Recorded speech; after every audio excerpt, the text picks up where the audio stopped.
morning and welcome to Race Industry Now, episode 5. I am Francis Savignan, the founder and CEO of EPARTRADE. I am with Judy Keane, the co-founder. Good morning, Judy. Good morning. We have an exciting, lineup of speakers this morning. This is the second time they are coming on. Brian was part of a panel during Online Race Industry Week, and Christina was also part of a panel during that same week. And we are a big fan of the World of Outlaws. So, during those panels, they only had a shared amount of time to share their stories. So we wanted to give them a full hour for them to tell us everything they're doing, why they're doing it, and why that series is doing so well.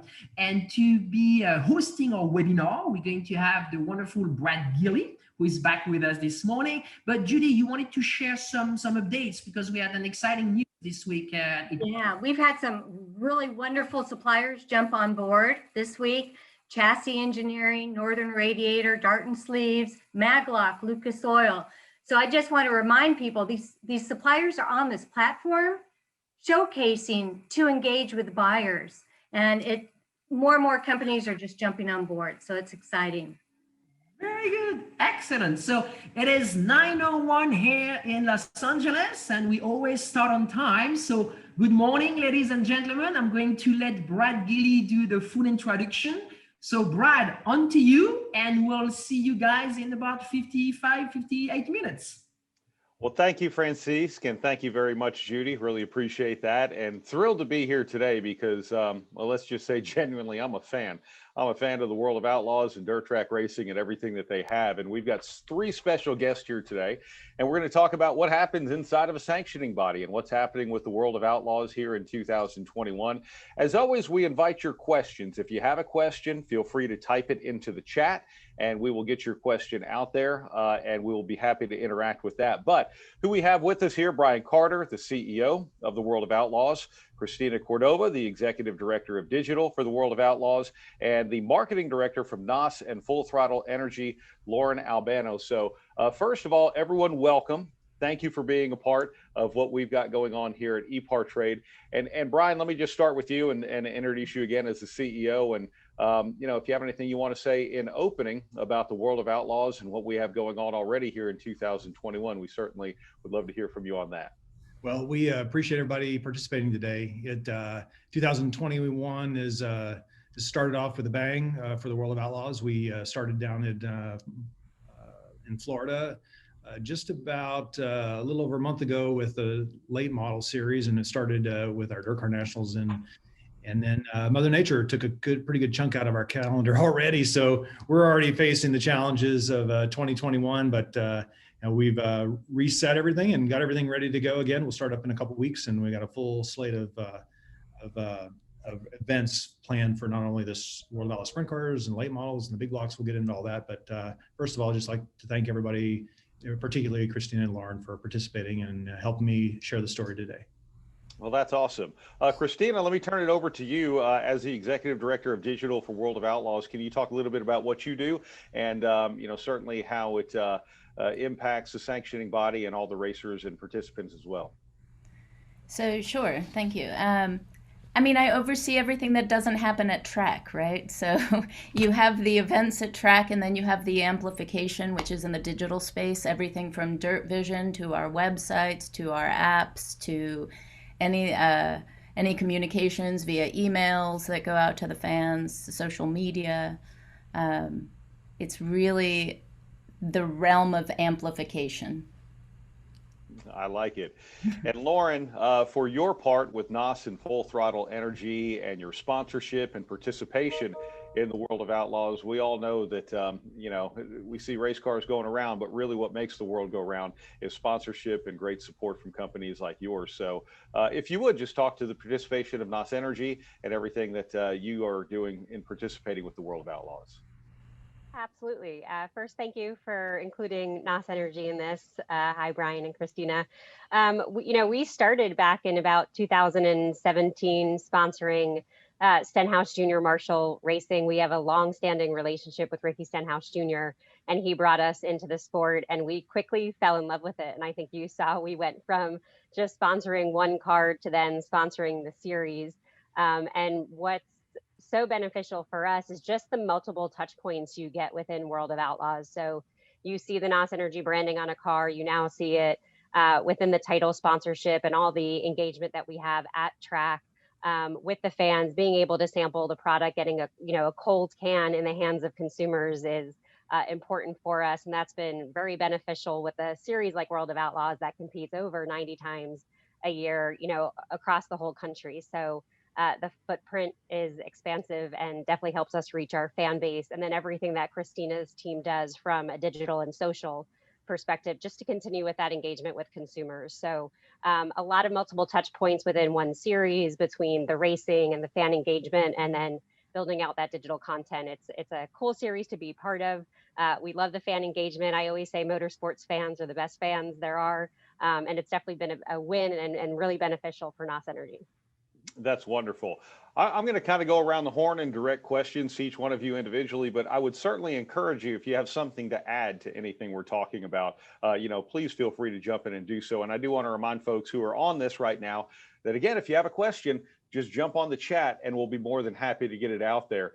Just to give you a little bit of my background and why I'm so excited about this is I grew up in Texas, and the first ever World of Outlaws sprint car race was at Devil's Bowl Speedway, which was not very far from where I lived. And in my professional racing career back in the early 2000s, I actually ran the dirt track at Texas Motor Speedway. And, back when Ted Johnson was still with us and all of that. So I really am a huge fan of what you guys do, and to see how it's grown and everything that you guys have done, bringing in other series and all of that. But Brian, let me start with you, and, let's talk about kind of the origins of the World of Outlaws and obviously what it was, back in the early days to what it is now.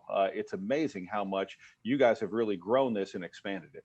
Yeah, the beauty of what we've done is, the concepts of what the World of Outlaws is remained pretty true to what Ted's foundational piece. Take a group of guys around the country, show them off as a group, promote them as a group, bring a package to a racetrack that they couldn't get anywhere else, and show their wares against the local heroes. And a big part of our success today is remaining true to those foundational concepts. So, it's our job as a sanctioning body to preserve not only the integrity of the racing, but the history of what we're doing, and then adapt it and let it evolve naturally to what the fans want and what the market needs from an entertainment perspective, and from a event piece, and manufacturing, and all those pieces, and marketing, sponsorship, and what's happened really over the last, we got involved in 2004 and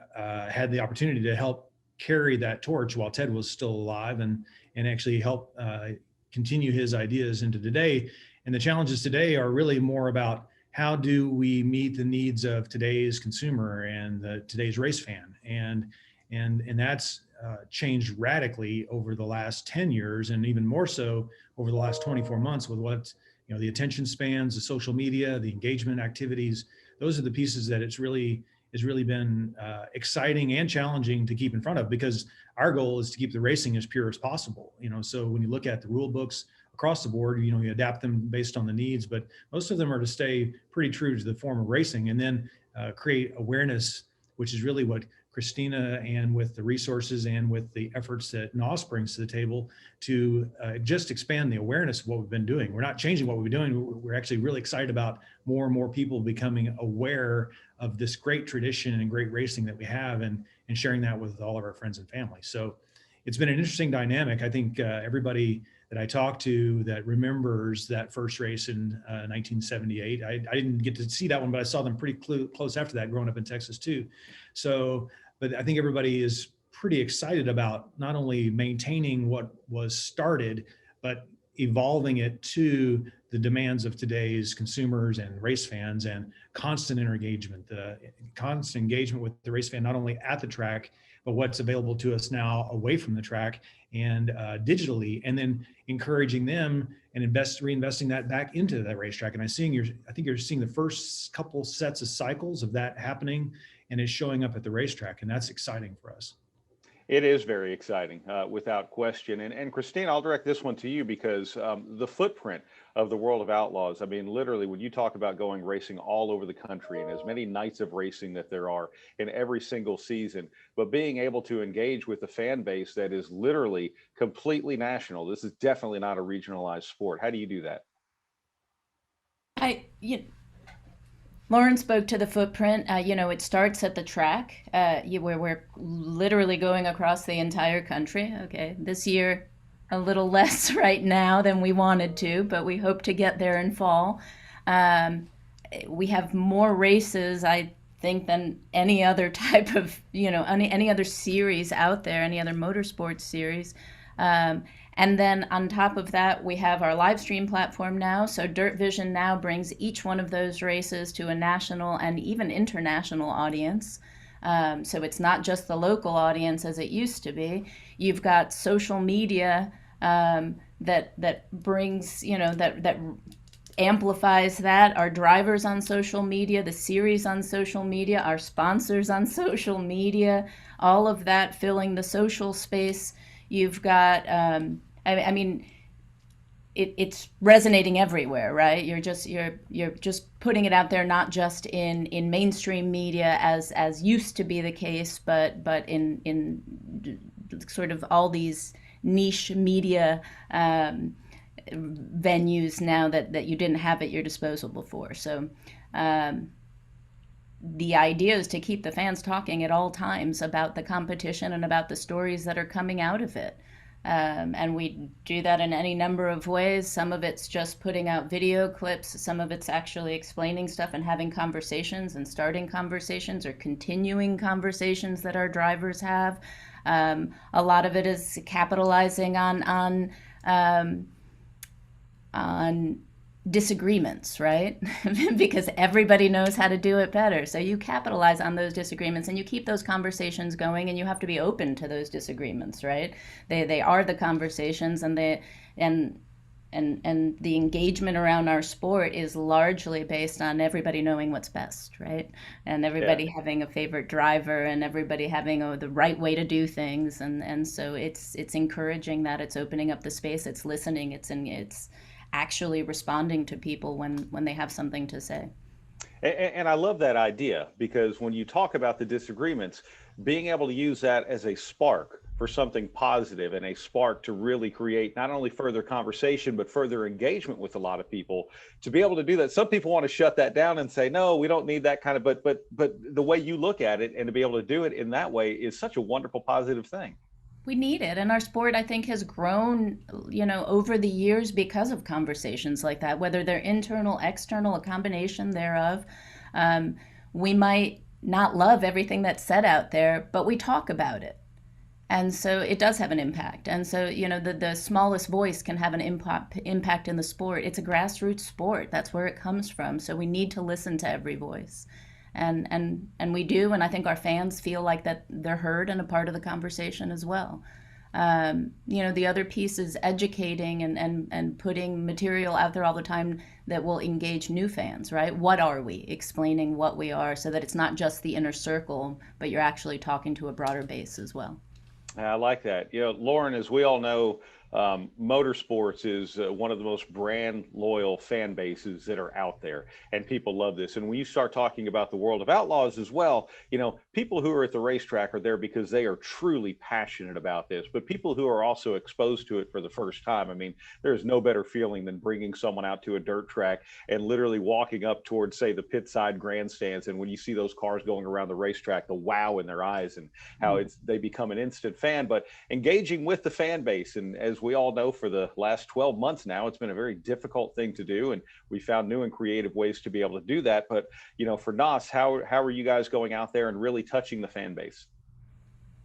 A few different ways, and one comment you made is about the loyal fans. I mean, it's one of the things that we love the most about dirt racing, and specifically World of Outlaws. I think you see on Twitter all the time, support those that support dirt with NOS Energy tags. So that's been incredible. And again, it's why I always say, motorsports fans, specifically dirt racing fans, are some of the best sports fans And you know, we've been lucky, I think, just working with Outlaws and how quickly they're able to pivot.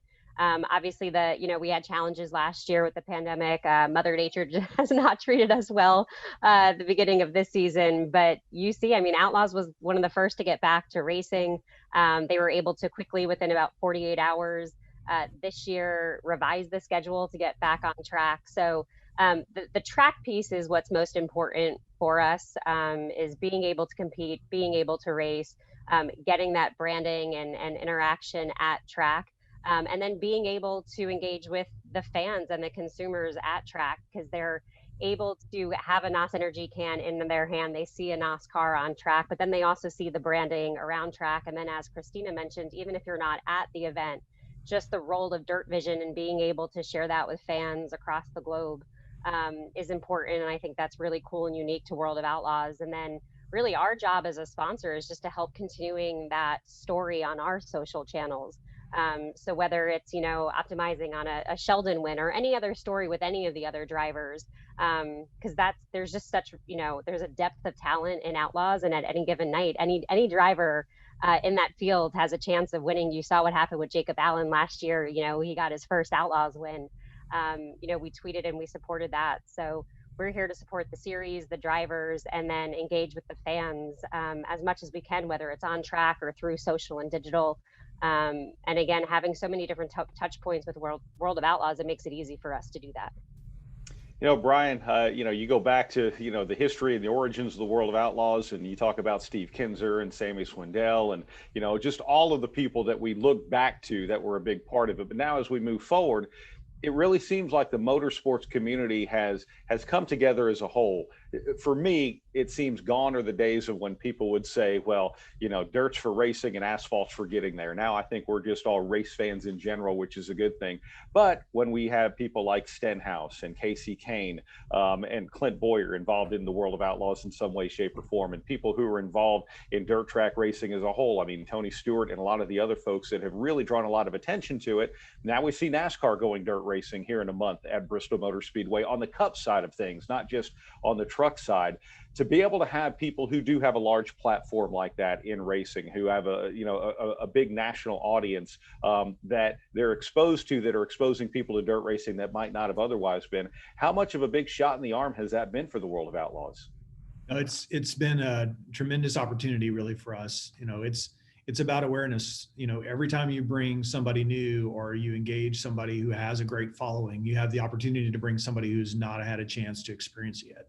So we're looking for those opportunities every day. How do we introduce this and create awareness to somebody who's not aware of it now, who's not experienced the dirt in your face, who's not felt the car go by? And those are the pieces. So anytime we can get it, just an opportunity to showcase that to somebody new is a tremendous opportunity for the sport as a whole, not just the World of Outlaws. So we take that, anything, especially the people that you mentioned, we've had some really good crossover, even with some music entertainers and some others, anything that can just expand the reach. We have no doubt that once we show somebody what we do and how we do it, that we have a really high possibility of making them a fan. It's really our responsibility at that point to make them a fan. So for us, any chance we get, and particularly our close motorsports family with NASCAR and USAC and everybody, all of the other forms of motorsports, even with IMSA, with some of the crossover there, it's important because it's just an opportunity to grow the motorsports family. So the more engaged we can get them, the better. And the more times we can show this to somebody who hasn't had a chance is a better chance to bring in a new fan. And that's what we have to do. Look out for those opportunities and then don't miss out on them when they come across.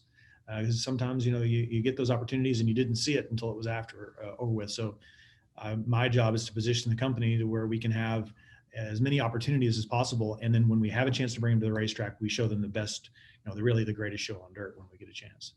Yeah, without a doubt. This one's probably for you, Brian. I want to ask a couple from the chat here.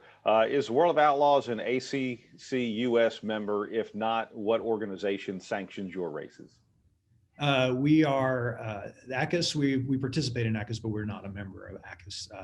We participate in SFI. We are our own sanctioning body. So we have sanctioned our own races. We have all of our own risk mitigation and all the other pieces relative to risk mitigation and the rest. But we sanction over 5,000 races through World Racing Group, Derek Carr, World of Outlaws branding, and we manage that as our own. So we own risk mitigation pools and the rest for us. We do lean heavily on SFI and consult with ACUS and different pieces, but much more on an informal basis with ACUS. Okay. Next question comes from Clay Harshaw. It says, how do you think the iRacing events affected spectatorship at live events? How do how do they affect sponsorships and partnerships? Have to say that World of Outlaws iRacing events during lockdowns were very entertaining. So I don't know if that's a Brian or Christina, whoever's better to answer that, but iRacing and the impact on World of Outlaws. Well, we were thrown, everybody in the entire world was thrown a curveball when we shut down on March the 10th, I think was our official date. So, at that point, it was our responsibility to create awareness and to entertain people. There was a significant need for entertainment. And if we weren't going to do it at the racetrack, how could we do it given the parameters? And we have this great platform and great partner with iRacing, and has been for some time. So again, iRacing is just another way to engage with people that are race fans that take it in a little different form. So whether your kids are out working on the sim playing with the race cars, or the adults and my sim that's out front here in the office, that we all want a way to play. And it was an opportunity for the longstanding partner with World Racing Group. It's like, hey, can we we shoot these feeds, we stream these feeds. Can we use a TV? Can we shoot TV out of it? And really it was Christina's team that figured out how to capture an entertaining program with something that nobody had really perceived before. And that's the kind of challenge I like, having the organization ready to take advantage of. What can we do? What resources do we have? And what's available? It's candidly brainstorming out of a problem. We were not going to the racetrack. What do we have? What can we entertain? We have all this old content. We have all of the original TV broadcasts from the very beginning, video here in the office. How do you entertain people with history? How do you entertain people with existing? And then how do you create some new stuff? And let's play around the edges, see what we can really figure out how to push on the limits of what we can do. And iRacing was one of those resources, and Christina's team took advantage of it. Do you want to add to that, Christina, at all? I mean, I think it speaks back to what you said earlier about we're just racing fans, right? One of my favorite parts of this whole COVID pandemic has been the hashtag racing together. And iRacing did that. It allowed people to literally just cross over really easily and race within realms and divisions that they never would have raced otherwise. And I think we're seeing more of that in real life now, and it's a beautiful thing. Not that it didn't exist before, because there was plenty of crossover. I think it's much more visible now, and I think there's more curiosity about it now. Did iRacing help to, back to the original question, how did it affect, or what did it do to get our message out to new fans? I think more than anything, I think iRacing is an avenue for that, but more than anything, we had nothing else to watch, right? So, and racing, both World of Outlaws and NASCAR were the only ones out there doing it, and we were iRacing, and we were sometimes doing it together. We were crossing over. And so a lot of new eyes were on us for sure. And once you see that, it's like Brian said, once you see that, you want to see more. You want to see the real thing. You want to experience it. You want to smell it. You want to feel it rather than just watching it on a screen as well. So, yeah, very well said. Lauren, this question is probably more for you, and it comes from the chat. How does NOS Energy Drink measure the success of the marketing efforts within the World of Outlaws and their fans? Sure. Yeah. I mean, we're obviously always looking for that ROI. I think any sponsor is looking for that.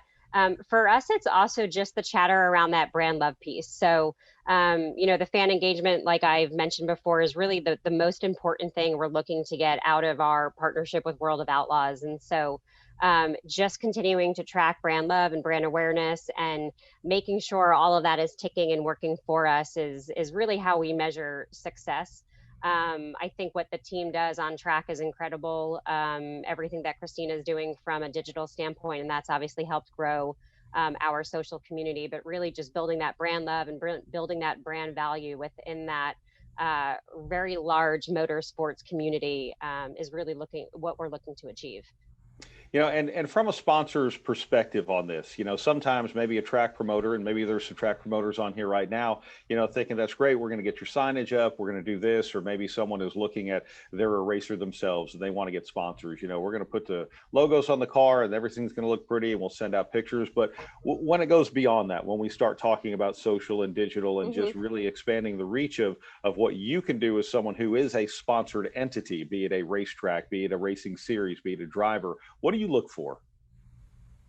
Yeah, I mean, when we're looking at drivers, I mean, it really comes down to mainly their performance on track. I mean, that it's, we sponsor athletes to win, so it really does come down to their performance on track. But just the role of digital and social right now, it's just so important. The energy category is a very cluttered space.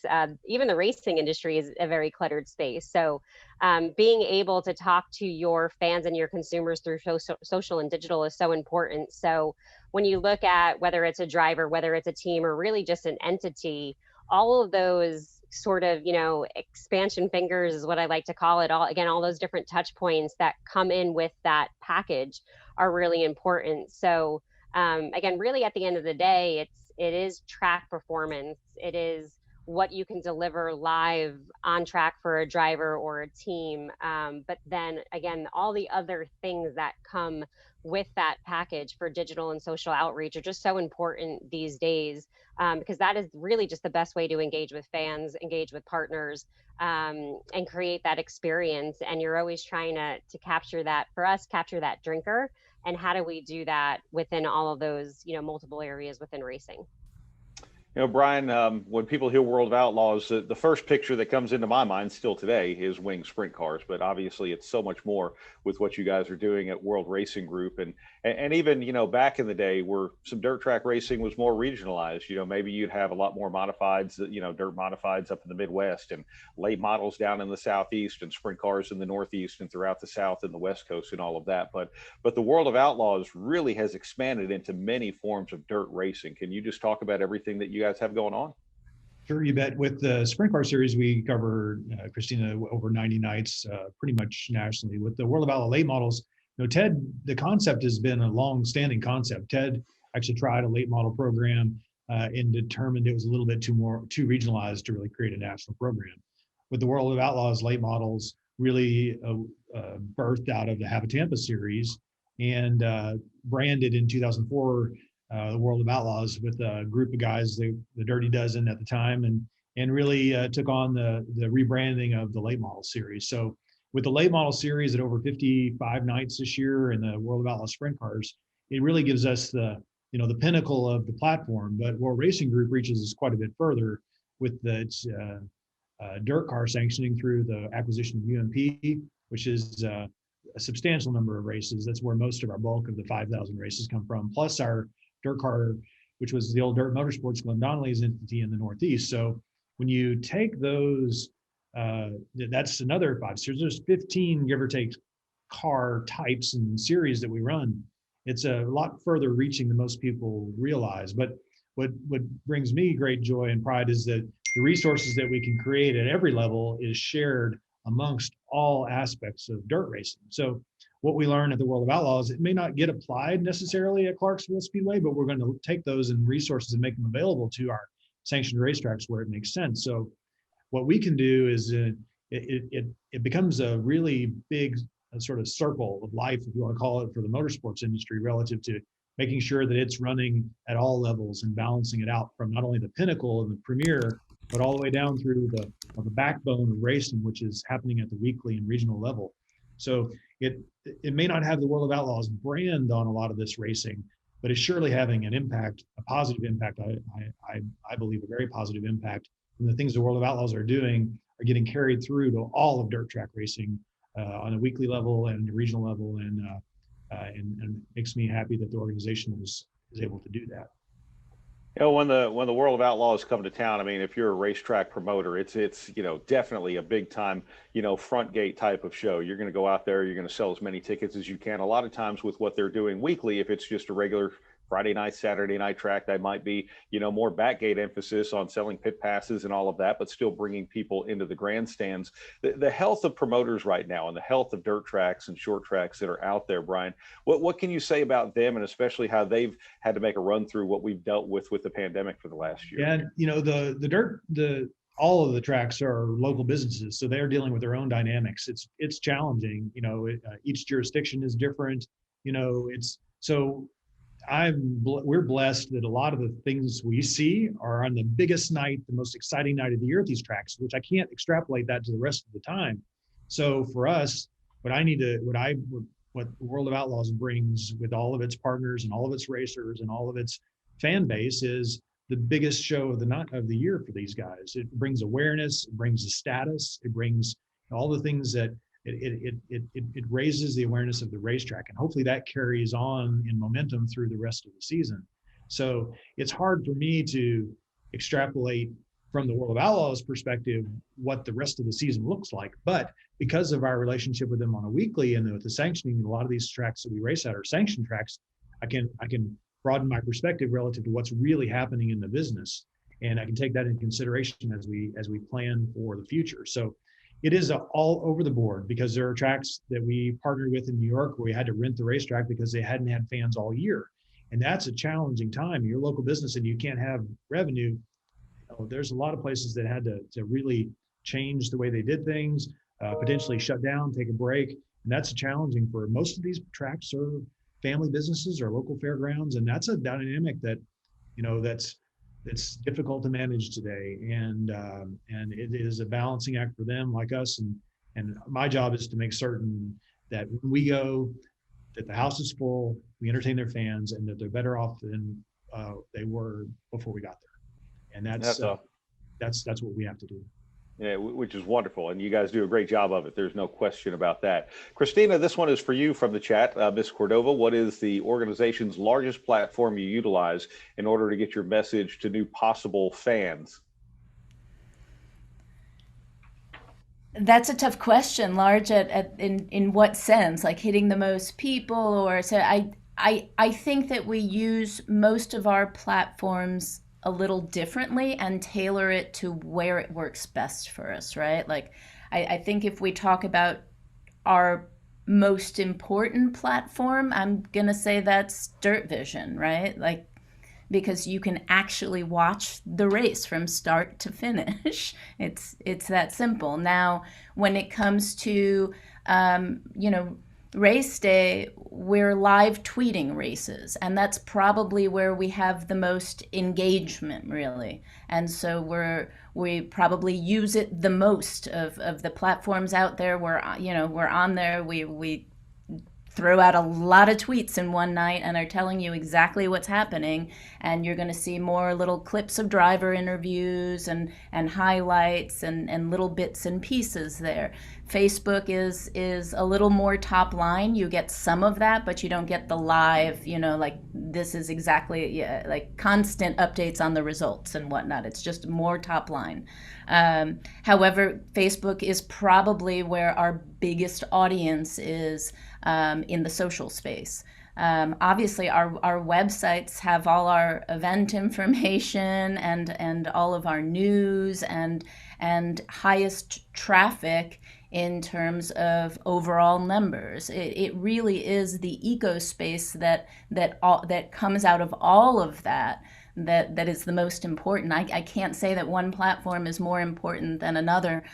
You might have you might hit a smaller amount of people here, but they're your influencers, right? So they're amplifying what you're putting out there. So it's a very delicate and very robust ecosystem that has a lot of people in it, and I wouldn't prioritize one piece of it over another. Yeah, and there has to be a lot of pieces. I mean, to be able to reach all the people that you do, and to be able to reach them in the way you do as well, because some people are looking for certain things. Some people might want that, the highlights, or maybe they want the, the personal pieces and learning who the drivers are. Maybe they want to just sit there and watch the entire race uninterrupted, and all of those things that you guys have to offer is actually a really great thing for people who can't get to a track, because maybe you guys are across the country on this Saturday night. So. My take is you give people what they want, where they want it. Sometimes they want to come to you. Sometimes they want you to come to them. We have our core fans that we communicate with via email. Well, some of them call us and just ask us how we're doing. So you have every level of engagement. Yeah, for sure. Brian, let me ask you this one. With World Racing Group investing in racing series, what about business partners? What sponsors and racetracks? What can they expect when they do business with World Racing Group? Well, World Racing Group has been investing for over almost 20 years in the growth of the sport, the awareness. It can only happen because of the resources we consolidate either through race fans or sponsorship or events at the racetrack. So, for us, it is what the partners can expect is a holistic view, a balancing act. When things are working in a fully balanced equation, things work really, really, really well. So when you have the balance of the events, the schedule, the drivers, the fans, partnership, things work really, really well. And so my job is to manage that balancing act. And sometimes they get out of balance. Last year, you take the fans away. Well, what are we going to do? How do we get it back in balance? How do you manage the needs of the rest of the group? Because the expectations are their needs are going to be met. So I want all of our business relationships, all of our racing family and community to understand that it's that balance that I'm seeking, and it has to work for everybody, and it has to be good for everybody. Everybody needs to be better off by being associated with us than they were before they got here, and that's what I want the fans to feel. That I want the fans to feel engaged, the drivers to feel protected, and their interests preserved, and the fans entertained, and the partners. The brand awareness, the brand love that Lauren used, her words, and really the whole balance moved forward. And that's what they can expect from us. We're all in on that every day, whether it be at the World of Outlaws level, the dirt car level, the Super Dirt Car Series level, whatever it is. We're trying to figure out that balance and then better leverage everybody's participation for something better tomorrow. And Lauren, getting back to the brand love. Again, sponsorship of something is not just you guys putting your name on it, not just putting NOS Energy on there, and not having a really cool logo. I mean, it's when you talk about a true partnership when it comes to a sponsor and a sanctioning body or a race team or whatever it might be. For NOS Energy, for example, I mean, you guys also go out there and promote the sport yourselves as well. It's not just the sport promoting you, but it's you promoting the sport. Can you talk about how those relationships really do coexist? Yeah, they do. I mean, I think you look at Outlaws as an example, and it truly is, it's a partnership. It's not just a sponsorship, like you said, it is truly a partnership. Last year we actually leading up to Knoxville Nationals, we filmed For the Love of Dirt documentary. And it told the story of how Ricky Stenhouse Jr. went from dirt racing into NASCAR, and then how he met Sheldon, and Sheldon became the driver of the number 17 team, and then how the teams led up to Knoxville Nationals. And I think that was one of the cooler programs we did, and filmings that we did, because not only did it tell the story of Sheldon, but it gave a peek into World of Outlaws, it gave a peek into Knoxville Nationals, and everything that these drivers and teams go through, everything the tracks go through. So whether you're, number 1 in points or number 12 in points, you're still going from state to state 90 times a year. And the work that all of the local track owners do, the work that World of Outlaws do. And so it was, a peek into World of Outlaws. I think it opened up the sport to a lot of fans that don't see sometimes the behind the scenes, the teams, at the car wash at 2 o'clock in the morning, and then getting on the road and going to their next race. And timing actually, in a weird way, worked out for us, because we filmed the documentary and then the pandemic hit, and we were able to push it out live during the pandemic. And Christina had mentioned it earlier, the fans are super passionate, and they just want to watch racing, whether it's live racing, whether it's iRacing, whether it's behind the scenes on social. They're super passionate, and they're hungry for content. And we were able to kind of leverage the documentary. We put it out on network TV and social media, and got to tell our story, got to tell the story of World of Outlaws and several of the drivers. It was rooted with, the Stenhouse Junior Marshall team, but it told the story of multiple drivers. And I think that was a really nice way to, yes, not only promote our brand, but promote the series, promote the drivers. Again, and it's, just a nod to the drivers and teams. I mean, they're some of the most appreciative drivers that I have ever met in racing. So, for any other potential brands that are coming in to sponsor World of Outlaws, I think you're going to get, again, the most passionate fans. You're going to get drivers and teams that, love any brand that comes in and support racing. So I kind of deviated on that note, but just a shout out to the teams and drivers. But yeah, I think, content and what we did with the documentary is a really good example of us promoting the sport and promoting the series in a way that, again, kind of helped create that brand love story for NOS as well. And is that something that still lives? If someone wants to go find that right now, where can they? They can. So it's on our NOS Energy YouTube channel. It's on our website. It's actually on Netflix and Hulu as well. And then it lives within the World of Outlaws or Dirt Vision site. Christina can speak to that. The Dirt Vision vault. Yes. Yeah. That's awesome. That's really cool. I have not seen that, and I can assure you that as soon as we're off of this, I will, because that sounds like a lot of fun.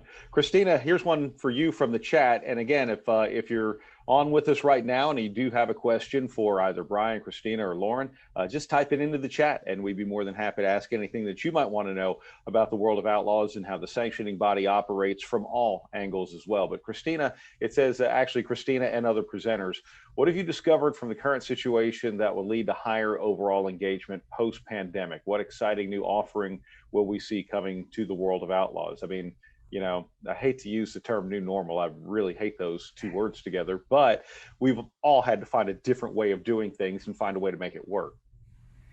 Yeah, I think that comes sort of twofold, right? Like on one hand, it pushed us to do things that I wouldn't say didn't want to do or didn't know we could do, but weren't quite comfortable with. So let's say it could be something as simple as doing remote interviews, right? That, before the pandemic, we tried to stay away from that. It's not the best quality. We have access to our drivers, so let's talk to them in person. Let's not try and patch something up. We didn't have the opportunity to do that, at least at the start of the pandemic. So remote interviews became, Zoom calls became normal. We just adapted and we started. So I think that there are parts on the content side that we're just much more comfortable now doing that allow us to move swiftly, produce more content, overcome some of our just very organic obstacles, right? Like natural obstacles by the very nature of the fact that we're traveling around the country all the time, right? So we learned a little there and pushed ourselves there. And then there's the other side of it, which is the opposite, which is a reaction to not having fans in the stand. And so when we look at what we're doing now, our big focus this year is, and one of our biggest investments is on fan engagement at the track. The big screens, a fan engagement team, turning a show into more of a show by filling downtime. It's not just a race. It's not just the competition. It includes that, and that is the core and the basis and why everybody is there. But boy, we're going to make you have fun in the natural downtimes of racing as well. So it affected both sides. How that funnels out, like, fans are going to be more engaged at the race. Fans are going to be more engaged remotely. We're going to be putting more content out there in general. We have more of a direct line to fans in new digital spaces because we've all had to do that. I mean, who goes to the grocery store anymore? I just do my shopping online, right? We've adapted. We have a new way of being. The digital space is much more a part of our everyday, our new normal, right? It was already there. We had a foundation built that was huge.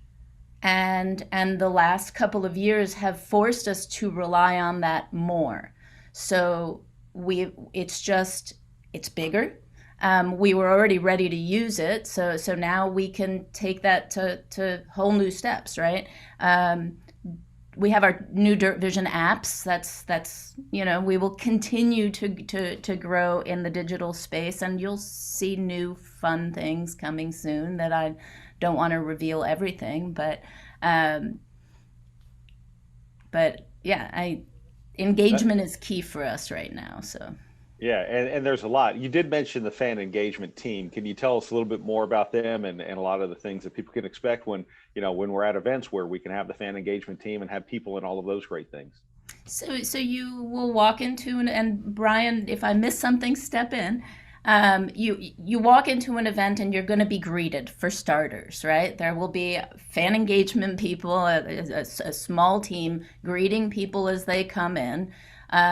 We're considering more the time that people get to the track, right? And different people, sort of depending on their availability, for starters, their schedules, but also depending on their commitment to the sport, come at a different time, right? We usually have our time that's opening ceremonies where the heat races start, but then you have your fans that want to be there for qualifying. Then you have your fans that want to be there beforehand to interact with the drivers in the pit area, which is something that's very unique to us. You can buy a pit passing, and maybe not so much during the COVID era, but it's opening up, and engage with the driver. So you have fans coming in at different times during the day. Some of them are there for a long time before the racing starts. So it's really giving them things to do, creating a space, a fun zone for them to, they can go talk to the drivers, and then they can come out and play some cornhole and listen to some music and buy some merch and watch the big screens and some we have all of this access to our archival footage. So there might be a race playing from that particular track, or a compilation of racing at that track over time, or that particular event. Some of the things that have happened, in the past, highlighting some of that, so that you're learning, you're seeing the rich history. You're going to see more educational content in the big screens too, for new fans that are coming there. I think I think Lauren mentioned sort of. Maybe it was Brian, I apologize, but the first time fan showing up and what that feels like, actually, Brad, maybe it was you. So sure, it feels fantastic, but as a new fan, you might not know what's going on. So now we're trying to help that new fan by sort of on the big screen showing a little bit of that process and explaining a little bit more. Also featuring our sponsors a little bit more there. It's one thing to read a PA. It's another thing to see this great video, especially with some of the content that Lauren's team has created, right? Like that's fun, exciting content to look at that highlights the brand better than just saying what a great thing NOS is, right, over a PA. So everything just gets a little richer. While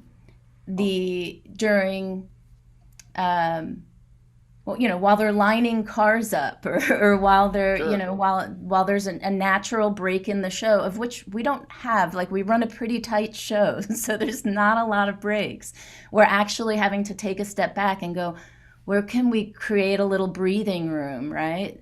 So that we can do some fan challenge and actually bring some of the fans down to put a lot of gear on, racing gear on, and see who can do it fastest. Just shoot T-shirts into the grandstands. Some of that more sort of fun, bringing the whole level of excitement just up in the room before the racing continues. Strategically, I'd just like to add that last year forced us to step up the game digitally and what we were presenting, because it was the only way we could present it to a lot of race fans.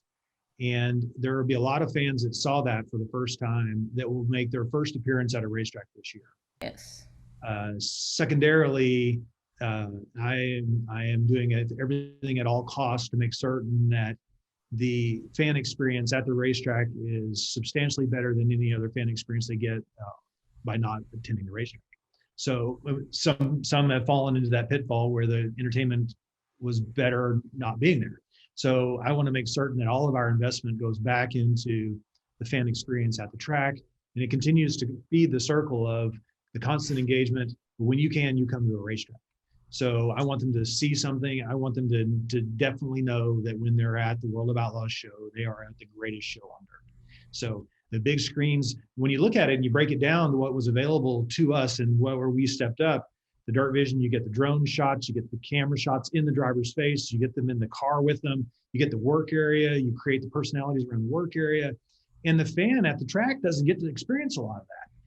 I was done with that concept of the fan missing out on all of those things that we exposed to the world in the last 2 or 3 years of digital. So that, for me, the biggest, that was a significant investment, but it is about raising the bar at the track and making sure that the fan engagement is not only just the, being part of something bigger or larger community, the escape from what you need to escape from when you come to the races, but also a level of entertainment that's not unmatched in the sport, and then fed by all of this great content we were getting and using when you weren't at the racetrack and you were missing out. So now we get to portray that at the track, engage them constantly, overwhelmingly sometimes, and then at the same time, they get to feel and smell and experience all of that is at the racetrack. So, and a lot of time this year, I believe based on our numbers, there'll be a lot of people that have not been to the racetrack before. And that's what we wanted to make sure we did not miss the opportunity on this year. I love that idea of being able to truly bring like a real arena type experience and feeling that the event is big when you're there. I think that's wonderful. And I always say there is never anything that can replace the at track experience. TV, video, all of that can do a lot, but nothing replaces the at track experience. We did have a question, Brian, about Bristol Motor Speedway, and with the World of Outlaws, will you race there this year? So tell folks about the Bristol Bash. Oh yeah, we've got 2 big weekends for 4 of our premier brands. We'll be running the World of Outlaw late models, and with all the calendar changes, I believe that's the 8th through the 12th of April, and they'll be accompanied by the UMP Modifieds or the Dirt Car Modifieds. So you'll have a whole array of spectacular participants. We're having I know that we're getting some up and down again, some of the disagreements about how we're doing it. We're doing an invite only on our races there to make sure that we have the best entertainment, the best opportunity for fair competition. So we're going to limit the field. Our goal, our objective is to move everybody in the infield. There'll be no opening and closing the gates. We're going to have an event that's very crisp and concise and full of entertainment. That's World of Outlaws, Morton Buildings late models there are 8th, 9th, and 10th of April with Dirt Car Modifieds. And then 2 weeks later, give everybody a break. We're coming back the 22nd through the 24th, and my calendar's not messed up in my head. Right. With the World of Outlaws, NOS Energy Drink Sprint Cars, and the Super Dirt Car Series Big Blocks. So we have taken both weekends to premiere the top 45 or 50 drivers in each class. Going to bring to Bristol Motor Speedway and put on a heck of a show. Our goal is to have a 2.5, 3 hour program full of nothing but racing excitement and stories and entertainment, and going to take over the whole month of April there at Bristol. So pretty excited about that opportunity for, again, showcasing the sport to an international marketplace, putting on something that we haven't done in almost 20 years, and hopefully creating awareness for new race fans. Yeah, it's going to be amazing, which I can't wait to be there for that too. That's going to be fantastic. Lauren, a question for you from the chat. Where and how was the concept for the mini documentary on Ricky Stenhouse Jr. developed, and I guess where did the concept originate? We really just wanted to tell the story of Outlaws and then how Ricky and Sheldon came together. Ricky and NOS Energy have been together for about 9 years, which is a really long partnership in motorsports. We started with him when he was in the Nationwide Series, followed him into Cup, and then we followed him into dirt racing. So And we love dirt racing. It's become a big pillar of ours. So we kind of want to give a nod to that relationship and thank Ricky for bringing us into the sport. And yeah, so we just kind of wanted to tell that story of not only how NOS Energy got into dirt racing, which does come to life within that documentary, but Ricky's story and Sheldon's story and how they came together and started Stenhouse Junior Marshall Racing. And then with NOS also being the title sponsor of Knoxville Nationals, it was a great sort of medium to be able to tell the story of our team and our drivers, tell the story of World of Outlaws and give a behind the scenes peek at what the series and every team does within World of Outlaws to, get ready to compete. And then leading up to Knoxville Nationals, which is, one of the biggest races in dirt racing. So that was really the idea of just, we're always trying to find new ways to engage with the fans, new ways to create content, but wanting to show content that's real and authentic and not something that's overly produced. We really wanted to give fans a peek at what actually goes into dirt racing. And we thought the cool way to do it is kind of talk about Ricky's early days in dirt racing. And you saw his dad talk about when he was building his cars and building his engines. And then when he raced for Tony Stewart and, Tony's take on some of that. So you got to hear, again, Ricky's beginnings and then Sheldon's beginnings. And, Sheldon thought for a while that maybe he was going to go be a motocross, rider, and then decided to follow his dad into dirt racing. And so it's cool. It's a unique look at how they started and then again came together, and that led to NOS being part of World of Outlaws and then Knoxville Nationals. And that was really the idea of just trying to find new and creative ways to engage with the fans and share some never seen before content in a really real and authentic way. You hear a few beeps throughout the documentary because our cameras were in the pits filming crews, and it's real. Again, it's cool. And on that note, just to give a lot of credit to Christina's team and what Dirt Vision is able to do. Obviously, we want fans at track, but fans who can't be and they're watching on Dirt Vision. I mean, those cameras are in the pit. So when you see your wreck, and all the crews running to the car, I mean, that's real. That's what racing is. And it's cool to see that on Dirt Vision. And that, again, was kind of the goal with the documentary. Yeah, speaking of Dirt Vision, I definitely want to make sure we talk a little bit more about that. I mean, that's like a win-win-win-win-win for everybody, for the sanctioning body, for the teams, for the sponsors, for the racetracks, just to be able to expose everything that we're doing. And I don't know if this is a better question for Brian or Christina, but the growth potential for Dirt Vision and maybe some of the new things that we might expect, if there's any kind of new camera angles or different things like that we can look forward to this year. Well, we're constantly changing that. Christina's team has done an incredible job of just continuing to push the limits of what's available, pushing the limits of again, broadening the perspective of how we view the race. So the potential for the growth of Dirt Vision is really only limited by our imagination at this particular point. If you looked at it 10 years ago, the connectivity was an issue. If you look at it 5 years ago, the idea of an app wasn't even, some of the apps that exist today weren't even around. So really, the potential for Dirt Vision, we're only scratching the surface, I believe, based on where we're at and what's going to be available to us. I think what we've been able to achieve will continue to grow exponentially relative to telling the story. Again, we're only telling at this particular point. We have the opportunity to tell the racing story and the race event. Some of the things we're doing by adding some of the other weekly tracks that we're doing is creating a constant place for engagement. But a lot of the stories, the real engaging pieces, are only beginning to be told. The documentary is a perfect example. That is just the beginning of what I think the true engagement with the race fan will be.